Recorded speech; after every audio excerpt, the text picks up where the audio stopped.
Hot damn, GG.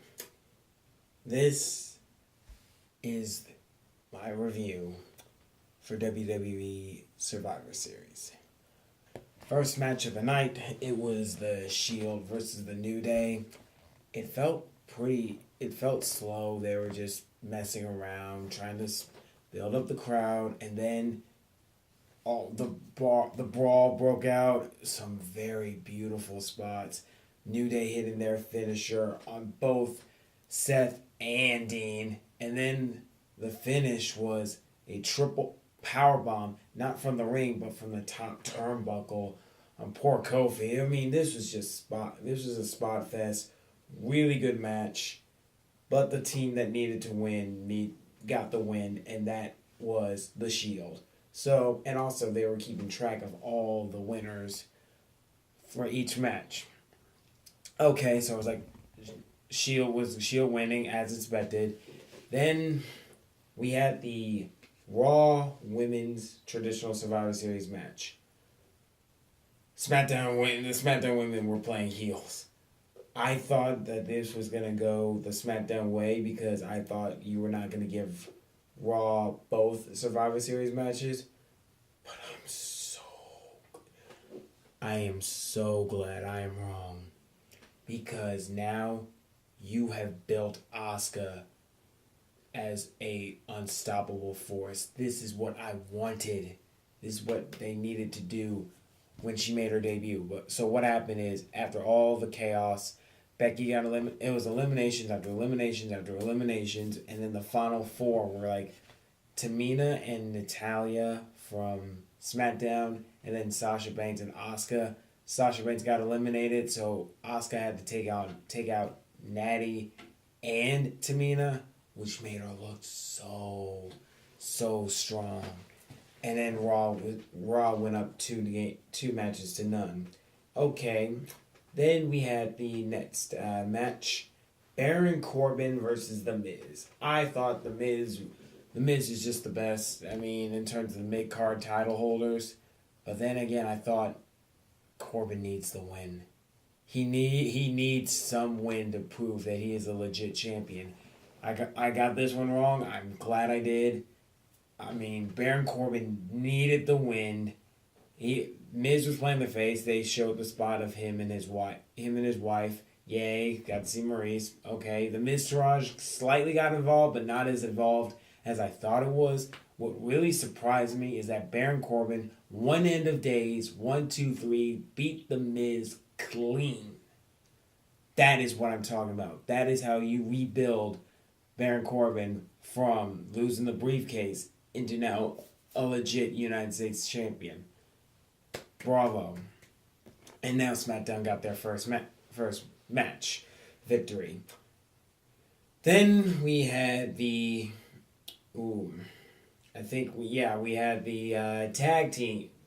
No, yes, it was the tag teams. Usos versus the Bar.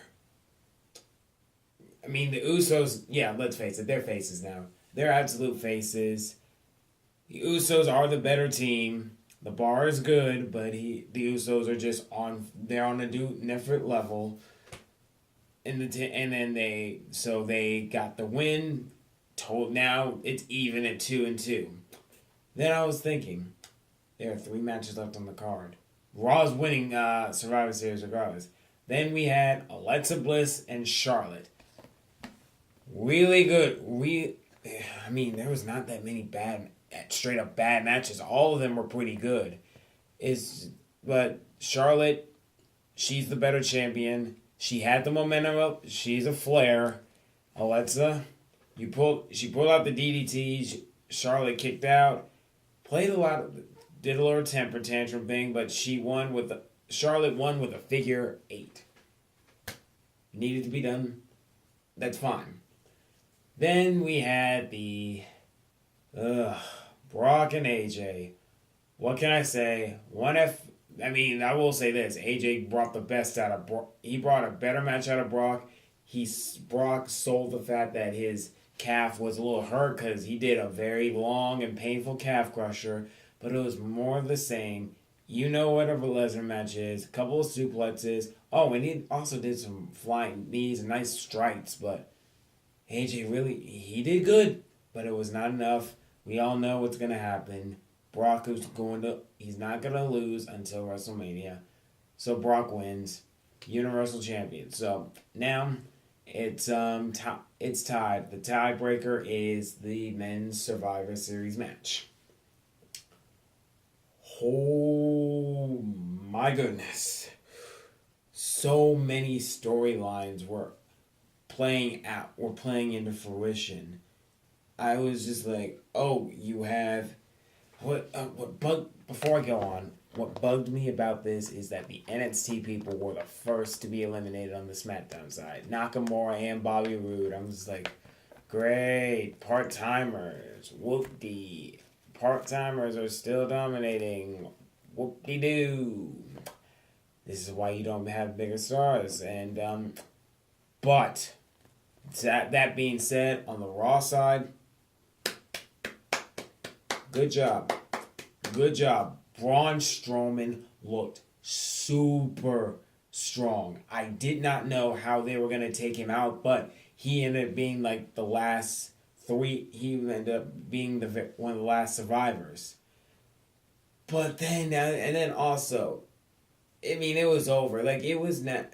So, Raw only lost Finn Balor and Samoa Joe. They had Triple H, Kurt Angle, and Braun Strowman, and all that was left was Shane. Also, KO and Sami Zayn attacked Shane at the outside the ring. That was totally expected. And then he was like, "Oh, I gotta fight all these people." There was a lot of tension. Kurt Angle came out. He said, "I was gonna break his ankle," which he did. But then Triple H pedigrees Kurt Angle. He pedigrees Kurt Angle. I was like, what? Then he's like, you know what? He teased the fact, hey, your family. I got you. Then he wanted the cerebral assassin himself. He hit the pedigree on Shane, took all the credit. Strowman's like, what? You try that again, this will be the last game you ever play. Okay. And then Triple H jumped him and tried to jump him, and Braun, he wasn't having it. Power slam, Braun, bravo. And also, side note, in the beginning of this match, oh man, so Nakamura facing off against Finn Balor, Bobby Roode facing off against Triple H, and also John Cena didn't play that big of a role. He did have a little face-off with Kurt Angle. If you know you're WWE, you know that has history. But it was and they took out Strowman, all five of them with a suplex, but it was on a table, still not enough. Braun, you're set for good things, and now you're setting up the fact that maybe Kurt Angle versus Triple H might be a thing. Braun, I don't know where this goes.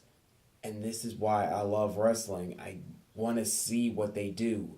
Because Royal Rumble might be the road to WrestleMania, but Survivor Series is the start. The seeds planted to where they go for WrestleMania. Overall, I would give this a solid 9 out of 10. Not that many bad matches. I'm not counting the pre-show. I don't care about the pre-show. This was the main show. The main show, bravo. Now keep it up. This has been Jeffrey Burtis. I'm Jeffrey Burtis of the Stadium Junkies Media. And damn, GG.